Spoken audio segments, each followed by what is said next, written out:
There is power behind every story we carry within. Every tragedy, no, yes, laugh, victory. And every testimony that is incubated within our souls have power. The power to transform, from tragedy to crown, from obstacle to opportunity. And all the moments in between make us wiser. Watch Candid Conversations with Charisa for impactful, unheard moments that will certainly spark your power and inner truth to shift, heal, and restore your life. It's time to get real, uncover, unlock, unpack, set free, and increase the dialogue to change a life. We all start somewhere and end in places of destiny. Get ready for the long-awaited Candid Conversations with Charisa. Hey family, Candid Conversations with Charisa is back and we are about to be lit. The conversation is continuing. We are continuing to be raw, deep, real, and transparent and transformational. We are going to start off this season talking about love and marriage, dedicated to all of my married couples and those aspiring to be married. Then we're going to get into dating and sex for all my single couples. And then we are going to talk about forgiveness, because forgiveness is not about the other person. It is for you. We're going to talk about isolation. We're going to talk about the benefits of sometimes being alone. We're going to talk about putting you first and why that is so much more important for you to start influencing others. Then we're going to talk about how you are the creator of all of your creation, needing no permission to do what you want to do and can do. Then I am going to give you a sneak peek and follow up on me actually going home, where I was able to get the freedom that I need. So pull up a chair. Every Thursday, we're going to be here on YouTube watching Candid Conversation with Charisa, a show that was created just for you. So one of the things I've been dealing with and talking to a few people about is this concept and idea of forgiveness. And it's one of those things that people don't like to talk about, or there's a misconception about it. I think about that in the same as submission, right? People have this misconception about it, therefore it's a taboo word and nobody wants to talk about it, because when they think about it, they think of what it's doing to them. They think about the sacrifices they have to make if they do that. They think about they will no longer have control. And so forgiveness, I know for me, like one of the things I have to say is forgiveness is not forgetfulness. Now, if I was God and I had the capacity to forgive and forget all in the same lifetime, then yes, I would be so happy. But that's not the case. You know, we can forgive because that is an internal and an inward act. But sometimes forgetfulness and forgetting what someone did to you and forgetting the hurt, forgetting the curse is actually very hard. But forgiveness should be so much more easy because it's an inward vertical act as opposed to an inward or outward horizontal act. And so people think that forgiveness is not forgetfulness. Let me tell you now, it's not. Don't let anyone lie to you and say, if you forgive, you also have to forget.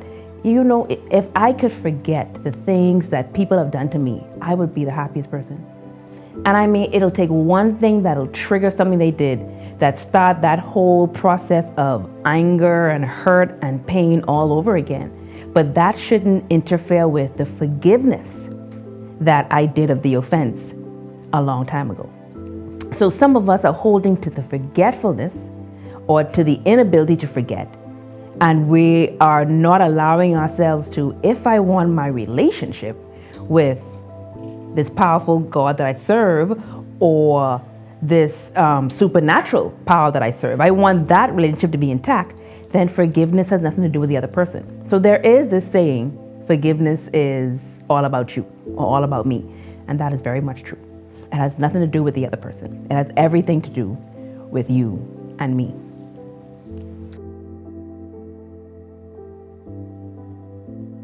So let me start by saying forgiveness is not condonement. And I learned that even the way that's said, even myself, I learned that recently. Forgiveness is not condonement. So if I forgive you, I'm not also condoning what you did. And forgiveness is not like you said, forgiveness is not, now that I've forgiven you, now we the best buddies before. Now I've forgotten that you have the capability of doing what you did to me before. I have forgiven you. Why? Because I have blessings that I need to be heard. I have prayers that need to be heard, blessings to receive, and I can't let you block that. But I get to forgive you and still keep you here. I remember that, I think about a past incident that happened with me, and someone did something to me that offended me to no end. Oh, to this day, there are still things that triggers the idea of what they did. And I've decided that I can't allow myself to carry the control of that person over my life in my body. So I needed to forgive them. And I can forgive them and be perfectly fine. I can see them and be fine. But I also know, I know what your capability is. I also know if given the opportunity, you'll do this. So I get to love you. Like, forgiveness allows me to love you just as you are. Forgiveness allows me to love you knowing what I know, but still love you just as you are, versus hating you because I'm hurting. But I can still keep you here. Because at the end of the day, I should not have to condone and allow you to keep hurting me over and over and over again. Nobody wants to be hurt all the time. Nobody wants to be living with someone or engaging with someone who's going to hurt them intentionally, or even if it's not intentional. Especially when you know that someone is not willing to change. Now, if you know someone did something and they're willing to change, they're willing to do better, then that's different. I'm going to forgive. I'm going to almost forget that you did this, but I'm also going to be watching, because now there's a level of trust that needs to be rebuilt. And it can be small, but there's still a level of trust.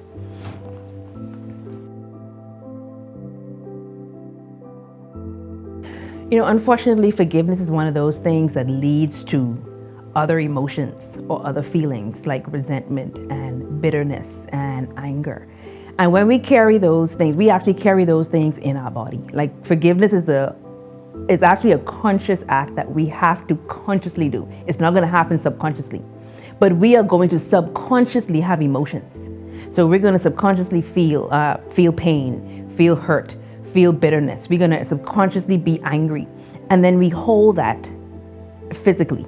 When we hold those things physically, like, our bodies actually start to react, and we wonder, why am I having headaches? Why is my blood pressure rising? Why can't I lose weight? Because our hormones are out of whack. Like, we don't understand the connection between what goes on in our subconscious mind and what goes on in our physical body. And forgiveness, like I said earlier, forgiveness is an inward, vertical act. And I'm talking vertical, the relationship between us as human beings, but also as spirit, to the God that created us. And I also mentioned earlier that I want my blessings to be received. I want my prayers to be heard. And unforgiveness, it will block that. If, the Bible talks about, if you have wronged your brother or your loved one, or if there's discord between the two of you, before you come to my altar, before you come to my feet, go and fix that first. Because I can't hear what you're saying.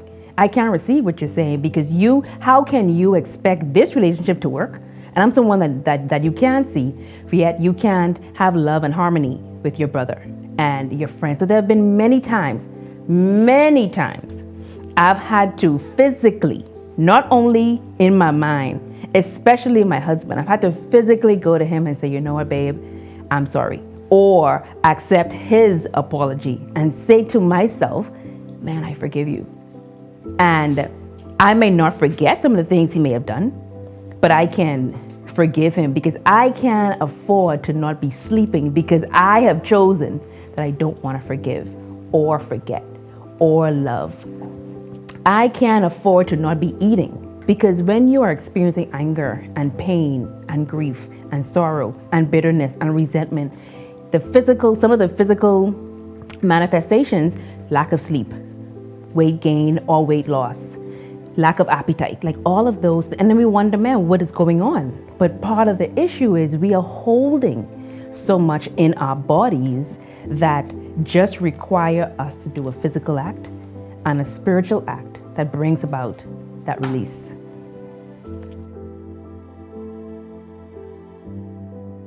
And I think even in your question about forgiveness being a process, and people forgiveness is not an overnight process. Actually, I'm of the impression that it is, because sometimes it's not the forgiveness that's the problem or that's the struggle. It's the emotion that's the issue. We're not struggling with forgiving. We're struggling with pain. We're struggling with hurt. Like, those are feelings that we can feel. We're struggling with being dissatisfied and being unhappy. Those are the emotions that require process to heal.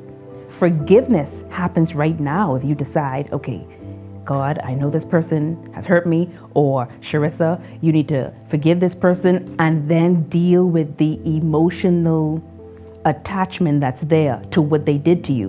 But I still forgive you. You understand what I'm saying? So the process happens on the emotion, but the act of forgiveness can happen right away if you decide. Hence why I said forgiveness is a conscious decision. It is a conscious act. I have to make a conscious decision that when someone does me wrong, I'm not going to hold that against them.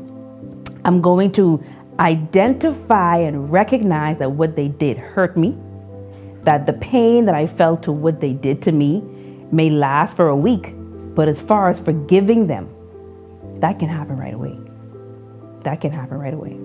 And to you who may happen to be struggling with forgiveness, struggling with the emotions because someone has hurt you, I want to charge you today, before you start looking at that other person, I want you to start looking at yourself first. Looking at yourself and saying, because I think some of the times the issue that we're having is not our inability to forgive others. We have the inability to forgive ourselves. And I want you to start by first forgiving yourself. If you can forgive yourself because you feel hurt that you even allow someone to hurt you, get rid of that weight. Forgive you.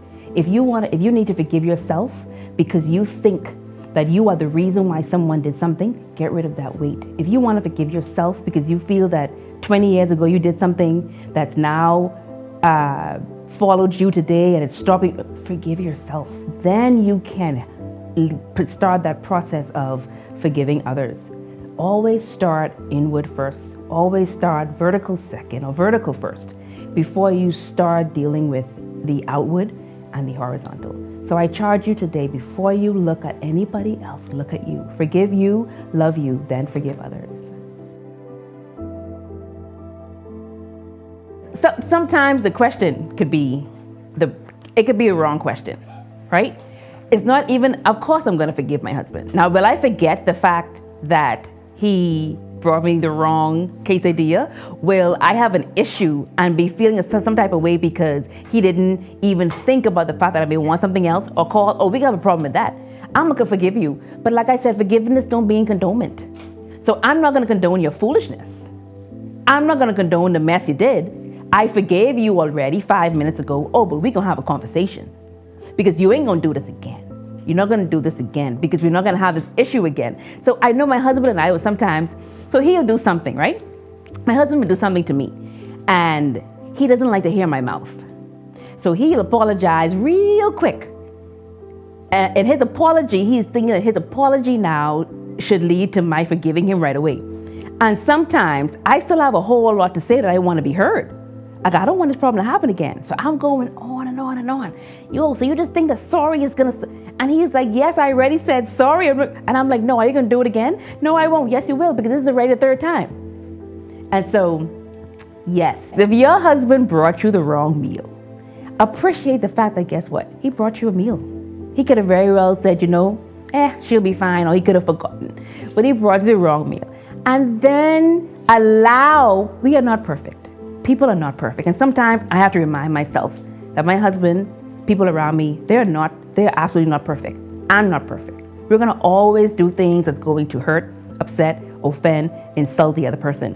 But my ability and the necessity for me to forgive them right away has nothing to do with them. Like, I can't encourage people enough that When you consider your own spirituality, your own physicality, your own emotionality, like that has everything to do with what you can control.